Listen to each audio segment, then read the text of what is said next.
তপ্ত রোদ আর তীব্র গরমে পড়ছে জনপদ। প্রচণ্ড তাপদাহে ক্লান্ত মানুষ, স্থবির হয়ে পড়েছে স্বাভাবিক জীবনের ছন্দ। একটুখানি স্বস্তি পেতে পানি পান করছেন কেউ বা যাচ্ছেন গাছের ছায়ায়। অনেকেই আবার শরীর ঠান্ডা রাখতে ভেজা কাপড় ব্যবহার করছেন। এমন অসহনীয় অবস্থায় পড়েছেন পাকিস্তানের দক্ষিণাঞ্চলীয় সিন্ধু প্রদেশের বাসিন্দারা।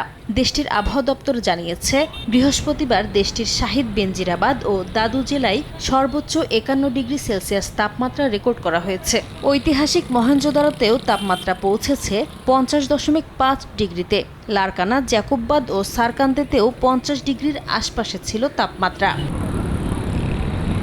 প্রচণ্ড গরমের প্রভাব পড়েছে বড় শহরগুলোতেও। হায়দ্রাবাদে তাপমাত্রা 47 থেকে 48 ডিগ্রি সেলসিয়াসে ওঠানামা করেছে। করাচিতেও তাপমাত্রা স্বাভাবিকের তুলনায় 4 থেকে 5 ডিগ্রি বেশি ছিল।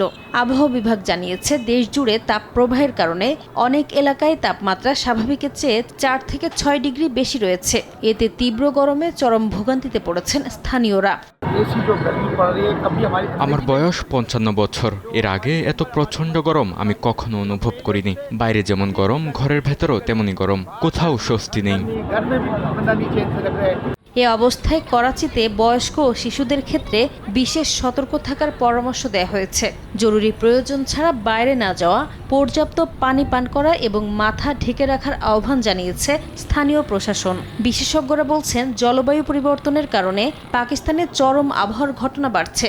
2024 সালেও সিন্ধুর কিছু এলাকায় তাপমাত্রা 52 ডিগ্রি সেলসিয়াস ছাড়িয়েছিল। বিজ্ঞানীদের আশঙ্কা, ভবিষ্যতে এ ধরনের তাপপ্রবাহ আরও ঘন ঘন ও ভয়াবহ আকারে দেখা দিতে পারে।